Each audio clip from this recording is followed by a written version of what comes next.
I've always been too quick, I think, to give advice to people, but I do have a few ideas about what people ought to be doing in approach to life.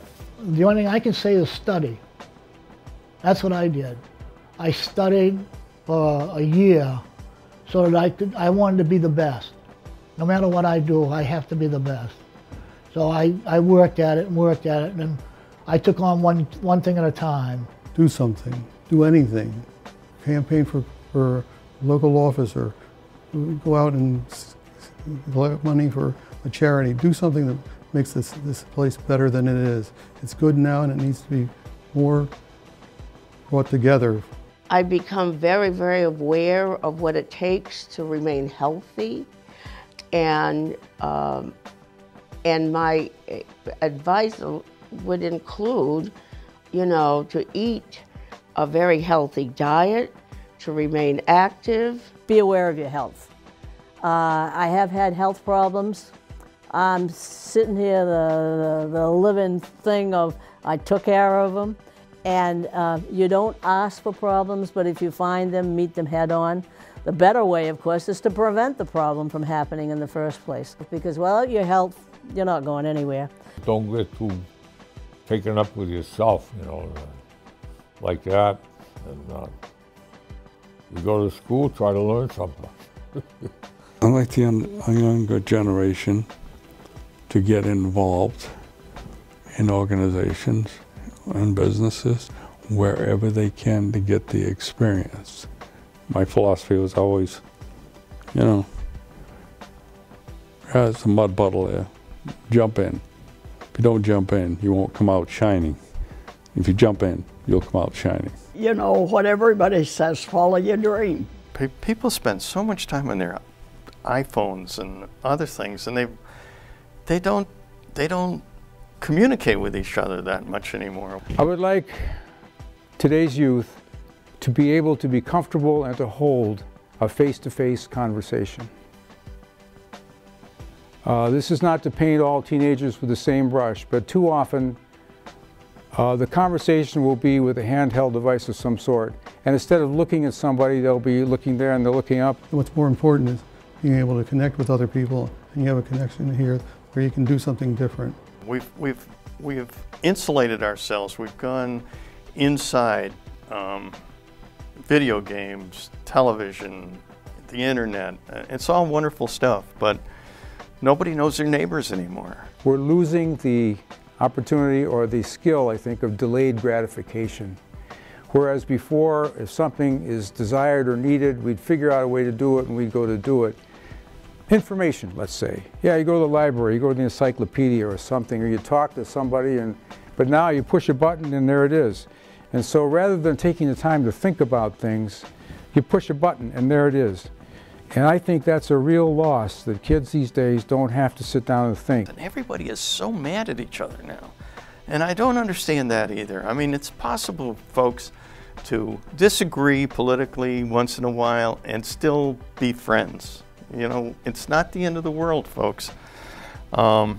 We lose track of that, and people get so furious. And our elected representatives can't seem to ever get together and work together. I mean, 30, 40 years ago, you had statesmen down there, whatever party you wanted to talk about. These were people that could sit down with each other and have a drink and work things out. And we don't seem to be able to do that anymore. And so I hope for our city, we will keep talking with each other. Because it's easy enough for these kids these days to take all their marching orders from whoever appears on the other screen that they're looking at. They don't know what's a swear word anymore. They don't know how to communicate. I'm sorry, kids, I don't mean to paint you all with the same brush. You should not be able to get a high school diploma unless you can balance your checkbook. It's absolutely essential. You must vote, but you must be an informed voter. Become a well-informed voter and participate in the community. Find something that you're interested in and do it.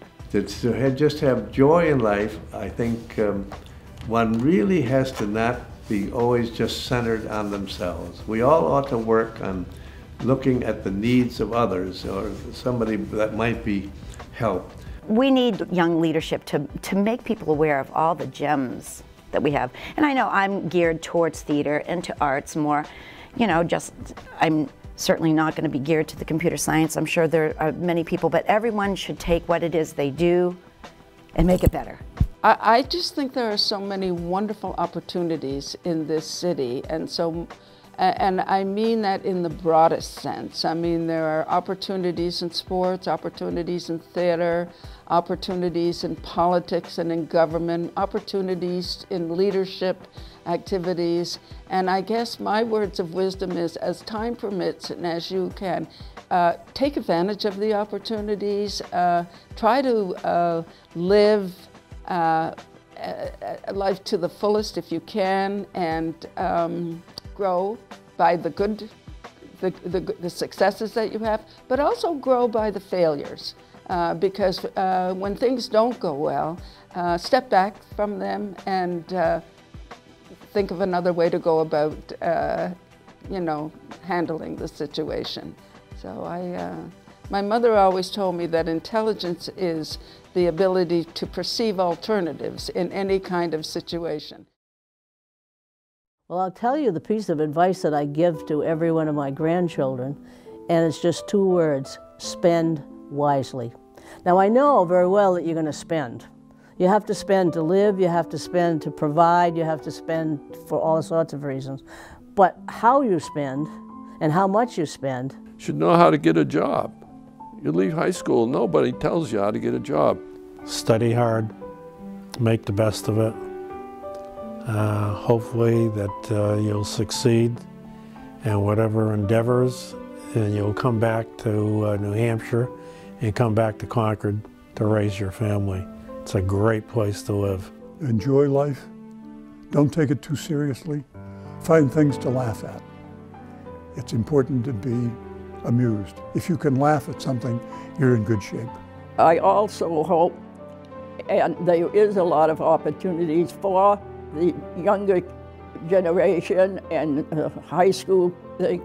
I hope that they keep supporting them, having more opportunities for them, and safe ones. We live in the city that hosts our state government, and I think it's important for all of us to remember that our state government belongs to we the people. And I hope we always take an interest. New Hampshire's proud of its primaries. It's proud of being involved in elections. But don't lose sight of the fact that your city government and state government belongs to you. Take an interest and vote. Well, Concord is a wonderful place to live. We have so many wonderful things to go to with all our arts. And I'm just saying they should stay here and work and raise their families and take part, give back to the community. Just be open to opportunities. And others who are very leaders here on our campus. I would suggest that they stay involved in their community, to become active, to try to find a way to interact with other people and help people. Keep an open mind so that as things happen around you, as change occurs, and it is inevitable, you need to be aware of the change, you need to inform yourself about the options that you have. I know one advice I'd like to give, and I didn't really enjoy the service, but I enjoyed traveling the world, and I went to the Mediterranean and everything else. But I wish some of the guys would get into the service, because you can learn a lot from going to foreign countries and seeing all the things. And you appreciate America a lot better than you do your country, because of the people are so poor in these other foreign countries. As John F. Kennedy once said, I've seen Americans shed their blood on foreign soil in defense of our liberties here at home. And the least we can do to honor their sacrifices, go to the polls on election day. So instead of just complaining about government, take an active interest, run for office, or support those who share your views and your values. We as adults, and particularly me as an older person, I'm now turning over our community, our city, our state, our nation to you. I wish we could teach people early that you can only meet life in a series of tentative and impermanent approximations. The final goal may not be reached, the last truths are probably unknowable. But life holds nothing more precious than the sacred process by which you stretch your heart and your mind.